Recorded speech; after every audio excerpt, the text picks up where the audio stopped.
Hey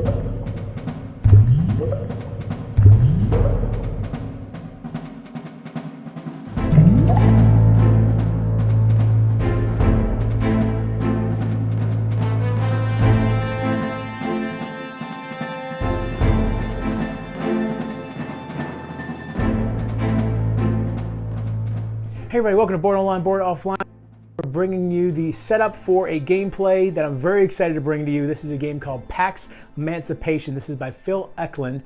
He's known for his very, very complex games, and this one is certainly no different from the rest of them. Games like Neanderthal, Biogenesis or Biogenesis, I believe. What was that one called? I think that's right. Just a number of games like that. He's got all kinds of games out there. You really need to check some of them out. And Neanderthal is one I really want to get my hands on. It looks pretty interesting. A lot of them are 3-player games. This one is a 3-player game, or 1 to 3-player game, but it maxes out at 3, which is kind of an unusual number to max out at. In this particular game, you are either the British Parliament, philanthropists, or evangelicals that are trying to begin the process of outlawing slavery throughout the world. And yeah, that's pretty much it. Like I said, highly complex rule set. Took me a long time to get comfortable enough where I felt like I could bring it to you. So let's get down to the table and we're going to set it up. I do want to mention our sponsor, Board Game Co. This is a website where you can buy, sell, and trade games with them. They have all kinds of games over there. They have, great prices, and they've got a lot of games you might not be expecting to be able to find. People are always trading games in with them. So, you can, if you got games that you're trying to clean out your collection, you can sell games to them, you can trade games with them, and of course, you can buy games from them. And basically what I'm saying is that Board Game Co. makes it easy to buy, sell, and trade your way into a better collection. So be sure to check them out. There's a link in the description below. There's also a link in the description below for these t-shirts. We have lots of different colors over at Geeky Goodies. Be sure to check them out. And there's a couple different styles. And not just t-shirts, there's all kinds of other clothing over there, hoodies. I think we got some mugs over there now. Be sure to check that out. And yeah, let's get down to the table. Okay, so here we go. We've got these 10 different spheres of the world right here, right? So this is starting around 1776. The events of this game take place somewhere between the years 1776 and 1917. So starting off, we've got the 13 colonies: Europe, Ottoman, King China, Tokugawa Japan. I believe that's pronounced with a K sound in front of the Q, or maybe it's Qing China. I'm not sure if that's a ch or a k sound there for the Q. Brazil, Congo, Zululand, India, and East Indies. Now, it is possible through revolutions, which is what these cards up here represent. You can see, for instance, this is in India. You can have a slave revolt called the Carnatic Wars, or on the other side, civil rights movement, Bengal and Missouri Wars. Or, for instance, if we go, let's say, to Europe here. The slave revolt would be the French Revolution, the civil rights, the Napoleonic Code, and then let's look at, for instance, the 13 colonies, slave revolt, U.S. Civil War, and civil rights, the American Revolution. So each different sphere has its own either slave revolt or civil rights movement.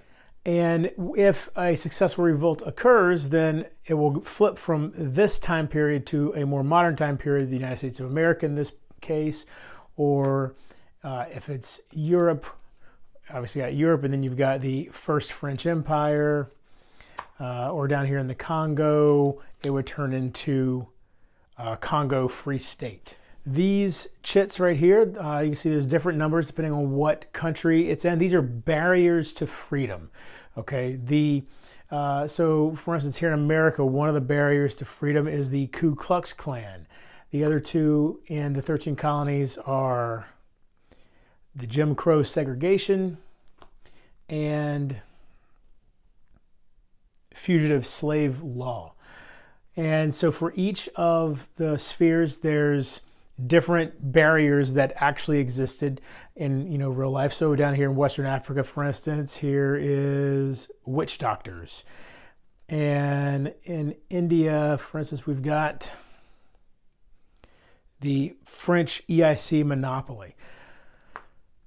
All right, so those are all out, and you can see there's anywhere from 3 to 5 depending on the sphere. And we'll kind of get into, as we play the game, exactly how those are going to affect things. But the more barriers there are, the more difficult it's going to be to establish a presence, basically. Over here, we have two different areas where we're going to start creating laws and ideas that will assist in the freeing of slaves. You've got the Bill of Rights, and then you've got general will. And I'll start these ideas here. We'll begin to get slipped underneath them as we go along. And depending on, the different actions I take and different operations I do, and those will then, it'll kind of have a snowball effect that will then help me do more things easier and that sort of thing. A couple things we need to add to the board here. So these kind of boat-shaped spaces represent slavers. So for instance, right here, the VOC rubber is the main slave trade down here between India and East Indies. And then, that's what these represent actual slavers here. That's what these ships are. Trans-Saharan harems up here between Ottoman and Zululand. So we're going to put all these out. We've got the cotton trade, the South, that was the North Atlantic cotton trade, and then South Atlantic coffee,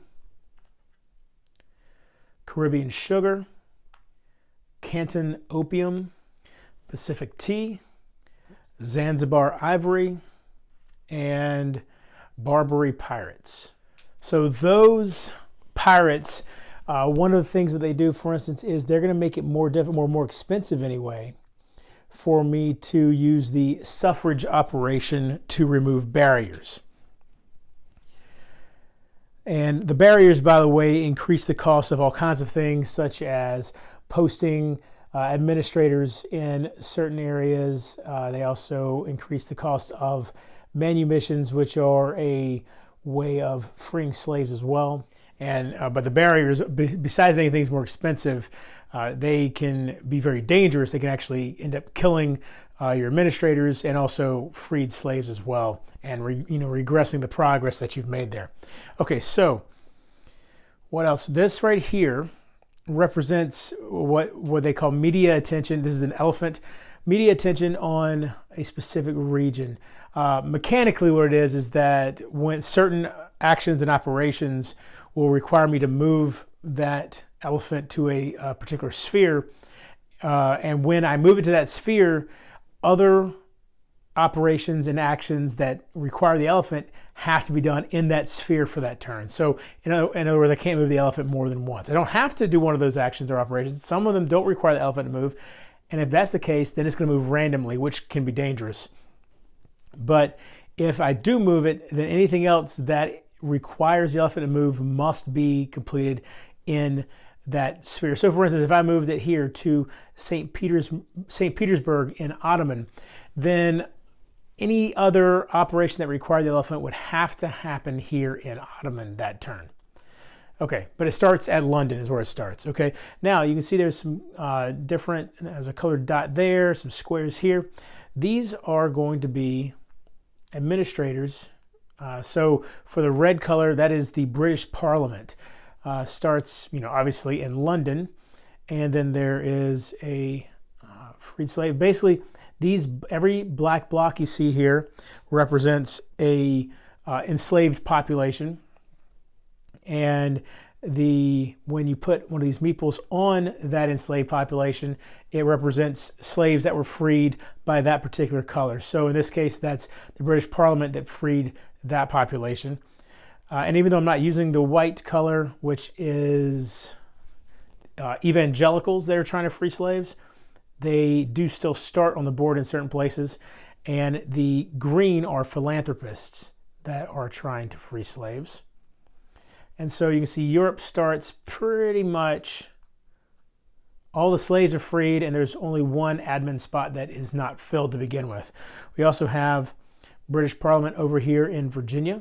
So you can see this is the 13 colonies, and then each of these rows, when you see these lines like this, they connect to a particular city. So that's London there. The other city here in Europe is Nantes. Then in the 13 colonies, we've got Virginia, but then down here in the Caribbean, we have one as well. Here we've got an evangelical admin in Bahia, I hope that's how it's pronounced, in Brazil. And the only other admin out is over here in India. We have a philanthropist in Mughal. Also, here in the Congo, Zululand, and East Indies, you can see these marks where it's a mosquito crossed out. Well, right now, the mosquito is not crossed out, and in fact, these areas are diseased, and that will make it more difficult. Basically, the only way I can start really doing anything of significance in those areas is once I do have a successful revolution, then I can build a factory, and the factory then helps me move into these areas and start to, I can claim these disease tokens, which are victory points at the end, and then I can start really working in there to break up the slave trade and free slaves in those areas. You'll also notice, though, that in those areas, those are some of the areas with the least number of slaves actually there. Congo only has one slave, one block here. Zululand only has 2, and East Indies only has 1. So even though they're the hardest to get into, once you are able to get into them, you then can kind of complete your mission there pretty quickly. The only other thing I think we need to do to get set up is going to be to reveal what ideas we're going to be starting with. And the game ends once an idea deck has run out, once both have run out, and I need to fill up a row and I can't.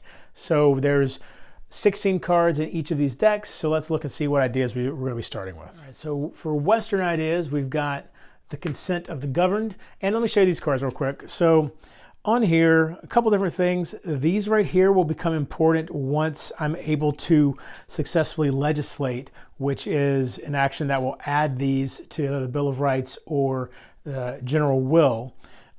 These icons are basically, you're going to be kind of matching these in order to help make certain laws become more viable, also revolutions as well.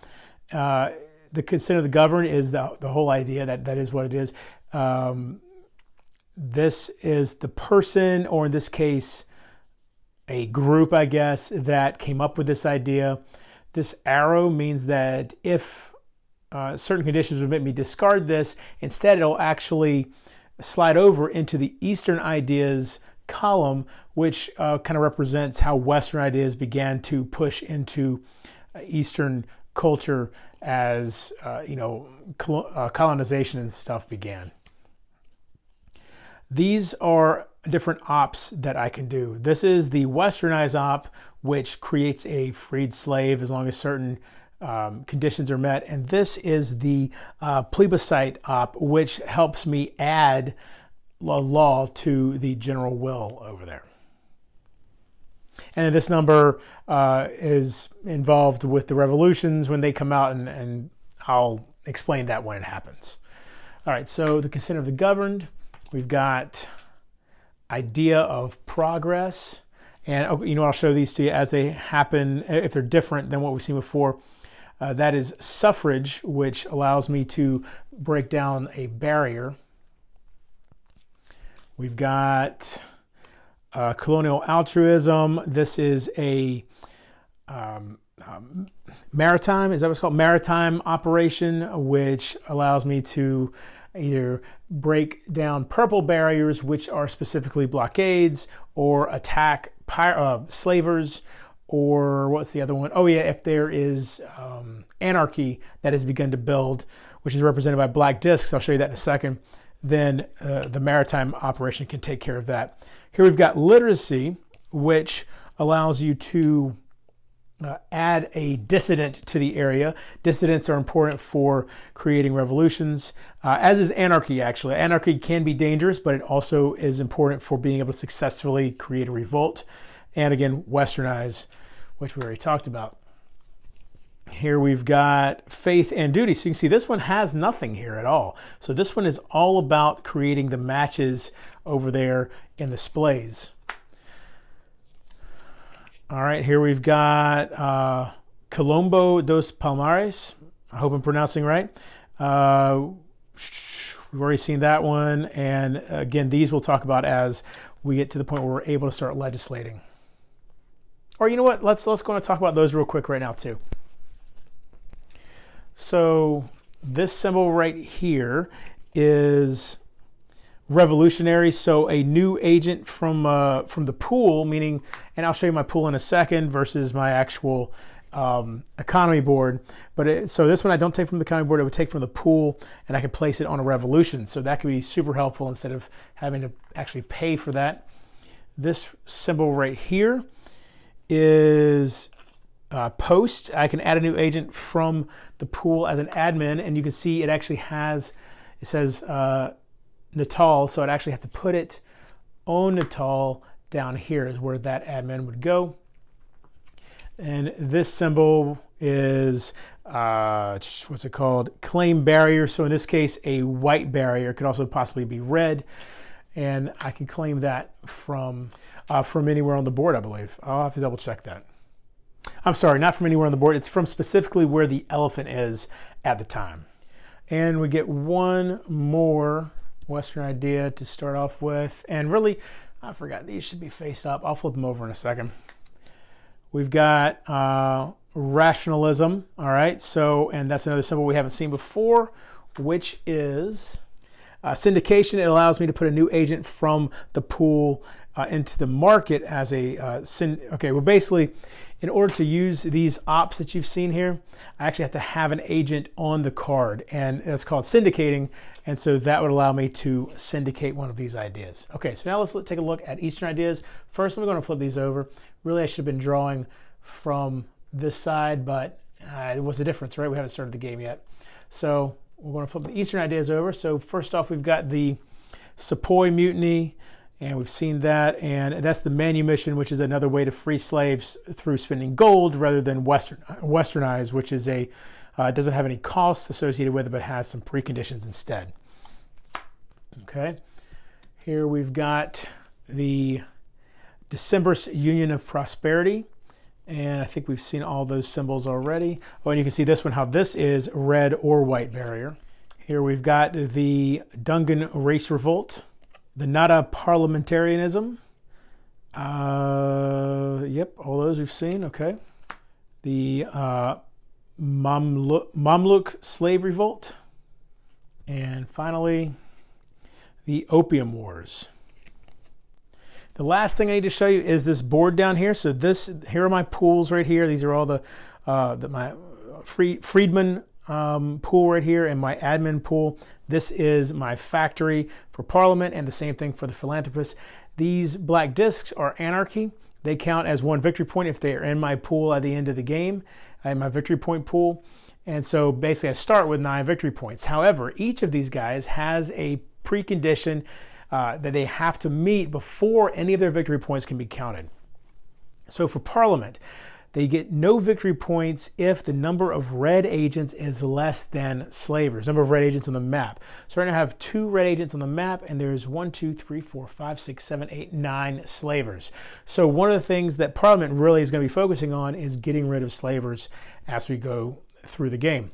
Meanwhile, with the philanthropist, no victory points if the remaining barriers are greater than 25. So they are really going to be looking at getting rid of these barriers because they will get 0 points. No matter how good they do, they get 0 points if there are still more than 25 barriers on the board.